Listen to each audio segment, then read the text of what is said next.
गोरखपुर है जहां से नौमी का जुलूस निकलता है तो मुसलमान खड़े होकर स्वागत करते हैं। मुबारक खान शहीद से एक जुलूस निकलता है। मुल्क के मशहूर व मारूफ हाजी सैयद सलमान चिश्ती सोशल एक्टिविस्ट ललेश रेड्डी साहब इस जुलूस में शिरकत करते हैं। और यही गोरखपुर है जहां से पूरे हिंदुस्तान के अंदर अमन व अमान, भाईचारगी और मोहब्बत का पैगाम जाता है। यह वही गोरखपुर है जहां से नौमी का जुलूस निकलता है तो मुसलमान खड़े होकर स्वागत करते हैं, और जब मुहर्रम का जुलूस निकलता है, ईद मिलादुन नबी का जुलूस निकलता है, हजरत मुबारक शहीद रहमतुल्लाह अलैह का जुलूस निकलता है तो हमारे हिंदू भाई खड़े होकर के गुलाब की पत्तियां डाल करके स्वागत करते हैं। गोरखपुर के तुर्कमानपुर के इलाके में है जहां गोरखपुर की मशहूर दरगाह मुबारक खान शहीद से एक जुलूस निकलता है जिसमें मुल्क के मशहूर व मारूफ हाजी सैयद सलमान चिश्ती सोशल एक्टिविस्ट ललेश रेड्डी साहब इस जुलूस में शिरकत करते हैं। ये जुलूस गोरखपुर के अलग अलग जगहों से होकर तुर्कमानपुर के रास्ते से मुबारक खान शहीद दाखिल होगा। मुबारक खान शहीद की बात करें तो ये मुबारक खान शहीद लगभग हजारों साल पुराना है, जिसमें हिंदू मुस्लिम तमाम जाति धर्म वर्ग के लोग आते हैं और चादर पोशी करते हैं। मुबारक खान शहीद सैयद सालार मसूद गाजी अलैहिर्रहमा के खलीफा और मुरीदीन में से हैं। शव्वाल में 26, 27, 28 को उर्से पाक मनाया जाता है जिसमें दूर दराज से लोग शरीक होते हैं। तो आइए इनसे जानने की कोशिश करते हैं ये जुलूस क्यों निकलता है, इसके पीछे का मकसद क्या है और इसमें कितने लोग शरीक होते हैं, कौन कौन लोग होते हैं, तमाम बातें इनसे जानने की कोशिश करेंगे। तो सबसे पहले सनराइज कोचिंग के डायरेक्टर साहब हमारे पास मौजूद हैं, उनसे जानने की कोशिश करेंगे। उसके बाद डॉक्टर साहब हैं और बहुत सारे लोग हैं, सबसे कुछ न कुछ पूछने की और जानने की कोशिश करेंगे। आप ये बताइए कि ये जुलूस कब से निकल रहा है? बहुत बहुत शुक्रिया आपका। आपके चैनल के माध्यम से हम ये बताना चाहते हैं कि ये जुलूस जो है लगभग सैकड़ों सालों से निकल रहा है। हमारे शहर में मुबारक खान शहीद रहमतुल्लाह अलैह की दरगाह है जिसका हम लोग जो है सालाना उर्स हर साल की तरह इस साल भी मना रहे हैं। 25, 26, 27 तारीख को इस साल जो है मुबारक खान शहीद रहमतुल्लाह अलैह का सालाना उर्स मनाया जा रहा है। और सबसे बड़ी बात यह है कि इस उर्स में इस साल हमारे बीच में जो खुसूसी मेहमान हैं वो ख्वाजा गरीब नवाज दरगाह के गद्दी नशी जो 26वें वंशज हैं और यूएनए के राजदूत भी हैं, जो 100 से ज़्यादा देशों में शांति सद्भावना और हिंदू मुस्लिम एकता की मिसाल को कायम करने के लिए वो 100 से ज़्यादा देशों में जा चुके हैं। सलमान चिश्ती साहब, हाजी सलमान चिश्ती साहब, वो हमारे इस गोरखपुर शहर की सरजमी पे पहली बार तशरीफ लाए हुए हैं। हम सभी लोग अपनी टीम के माध्यम से उनका शिरकत करने के लिए, खैर मकदम करने के लिए हम सभी लोग उपस्थित हुए हैं।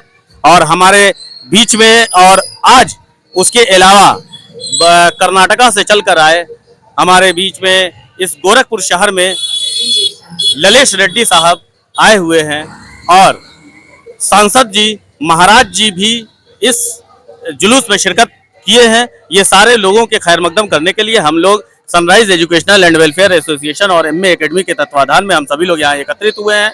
और हमारे सभी मेहमानों के साथ जैसे हमारे बीच में माध्यमिक शिक्षा परिषद उत्तर प्रदेश के सदस्य डॉक्टर एहसान अहमद साहब, हमारे बीच में सिराज भाई और हमारे बीच में नौशाद अंसारी साहब जो पूर्व पार्षद प्रत्याशी भी हैं, रजा इंटरनेशनल रिलीफ ट्रस्ट के कोषाध्यक्ष मकसूद अली साहब और भी सचिव वसी अहमद साहब, सभी लोग एकत्रित हुए हैं इस जुलूस का खैर मकदम करने के लिए और इस्तकबाल करने के लिए। डॉक्टर साहब, इस जुलूस से आप क्या मैसेज देना चाहते हैं लोगों को? वाकई सबसे पहले तो शुक्रिया आपके चैनल को, आपकी टीम को, और उसके बाद इस मौके को हम सब के बीच फराहम करने के लिए उस आस्थाने पर जहां हम लोग मत्था टेकते हैं। वाकई हज़रत मुबारक खान शहीद, उनका ये उर्स हर साल की तरह इस साल भी 3 दिन के लिए मनाया जा रहा है। और ये उर्स जैसा कि आप मंच पे देख रहे होंगे जो बैनर लगा हुआ है उसमें गोस्वामी जी महाराज भी हैं, उसमें सैयद सलमान चिश्ती साहब हैं, उसमें ललेश रेड्डी साहब हैं और तमाम इस कमेटी के जो मेंबरान ओहदेदार हैं वो सारे लोग हैं।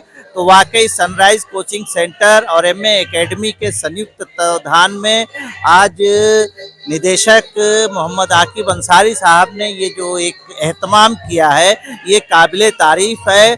और जो इस वक्त माहौल पूरे हिंदुस्तान में फैला हुआ है, उस माहौल को अच्छा बनाने के लिए, पुरअमन बनाने के लिए, पुरसुकून बनाने के लिए, हिंदू मुस्लिम एकजहती को और मजबूत बनाने के लिए ये जुलूस पूरे शहर में जा रहा है और वहाँ से होते हुए यहाँ इस रास्ते से गुजरेगा। इस पुरअमन और इस एकजहती को कायम करने के लिए जुलूस बहुत ही हम लोगों के लिए एक रहबर के तौर पे निकला हुआ है। हम इस अंदाज से इस पूरे मुल्क के लोगों के लिए संदेश देना चाहेंगे कि जैसे उस आस्थाने पे सुकून है, आप वही सुकून अपने दिलों में लाइए और हर आदमी जो इस मुल्क में रह रहा है, हम सब हिंदुस्तानी हैं, उसके बाद फिर कुछ और हैं। तो हिंदुस्तानी होने के नाते फर्ज है कि हम अपने अपने मजहब का ख्याल पालन करते हुए, हम दूसरे के मजहब की इज्जत करते हुए इस पूरे हिंदुस्तान मुल्क में अमन और सुकून लाने की कोशिश करें। उसी कोशिश की एक कड़ी है। हिंदू मुस्लिम दोनों रहते हैं हिंदुस्तान के 140 करोड़ लोगों को मेरा प्यार भरा सलाम, अस्सलाम वालेकुम। देखिए, आज तो गोरखपुर के अंदर ये जो आप जुलूस देख रहे हैं, ये गोरखपुर हजरत मुबारक का शहीद रहमतुल्लाह अलैह की पाक मुबारक जमीन है। इस पाक मुबारक जमीन पर हजरत मुबारक का शहीद रहमतुल्लाह अलैह की दरगाह पर हिंदू मुस्लिम सिख ईसाई सभी लोग जाते हैं और सबकी मन्नतें पूरी होती है। सबको आस्था है, सबकी मोहब्बत है आस्थाने से। आज जो ये जुलूस आप देख रहे हैं, हजरत मुबारक का शहीद रहमतुल्लाह अलैह का सालाना उर्स को देख करके जो जुलूस निकलता है, इसमें सरकारी चादर भी है, जिसमें अजमेर शरीफ के रदीसीन सलमान चिश्ती साहब भी हैं। आप थोड़ा एक्सप्लेन करिए, सरकारी चादर क्या मतलब इससे? जैसे इसको सरकारी चादर का नाम दिया जाता है और इसमें सरकारी अमले के भी लोग शरीक होते हैं। इसमें प्रशासन का बहुत बड़ा सहयोग होता है, सरकार का भी बहुत बड़ा सहयोग होता है। ये गोरखपुर की जो अब जमीन है, ये जमीन हजरत मुबारक खां शहीद रहमतुल्लाह अलैह की पाक मुबारक जमीन है और यही गोरखपुर है जहां से पूरे हिंदुस्तान के अंदर अमन व अमान, भाईचारगी और मोहब्बत का पैगाम जाता है। ये वही गोरखपुर है जहां से नौमी का जुलूस निकलता है तो मुसलमान खड़े होकर स्वागत करते हैं, और जब मुहर्रम का जुलूस निकलता है, ईद मिलादुन नबी का जुलूस निकलता है, हजरत मुबारक का शहीद रहमतुल्लाह अलैह का जुलूस निकलता है, तो हमारे हिंदू भाई खड़े होकर के गुलाब की पत्तियां डाल करके स्वागत करते हैं, दरगाह पर जाते हैं, दुआएं मांगते हैं और देश में अमन अमान की दुआ करते हैं। वही मुसलमान भी करते हैं। आपने देखा होगा पूरे जुलूस को गाइड करने के लिए आज प्रशासन सुबह से लगा हुआ है। आपके चैनल के माध्यम से उत्तर प्रदेश सरकार को और प्रशासन को दिली मुबारकबाद, उनका शुक्रिया जो आपने एक बेहतरीन इंतजाम किया और हिंदू मुसलमान की जो आपसी मोहब्बत है, इसको कायम रखने में आपका एक बहुत बड़ा योगदान है। इसके लिए आपका शुक्रिया। और इस जुलूस से और इस उर्स से एक पैगाम जाएगा जो कश्मीर के अंदर शैतानों ने शैतानियत को जन्म दिया, उसका यहीं दफन होगा और यहाँ से मोहब्बत का पैगाम जाएगा। कितने लोग रहते हैं? गोरखपुर के वासी रहते हैं या बाहर से भी लोग आते हैं? बाहर से बहुत सारे मेहमान आए हुए हैं और कई दिन से आए हैं। तो जुलूस के मेहमान अलग हैं और इस गोरखपुर में जो रहने वाले हैं, उनके घरों में जो बाहर के उनके अपने रिश्तेदार हैं, नात बात है, वो सब आए हुए हैं। तो आप अगर गिनती करने चलेंगे तो सिर्फ और सिर्फ आपको यहाँ से वहाँ तक इंसान और इंसानियत दिखेगी। इसलिए गिनती भूल जाइए और ये देखिए कि यहाँ से वहाँ तक इंसान अपनी इंसानियत के साथ यहाँ बरकरार है। और वाकई अगर पूरे हिंदुस्तान में ये अमल हो जाए तो हमारा हिंदुस्तान पूरी दुनिया में एक नंबर पे आ जाएगा इंशाअल्लाह।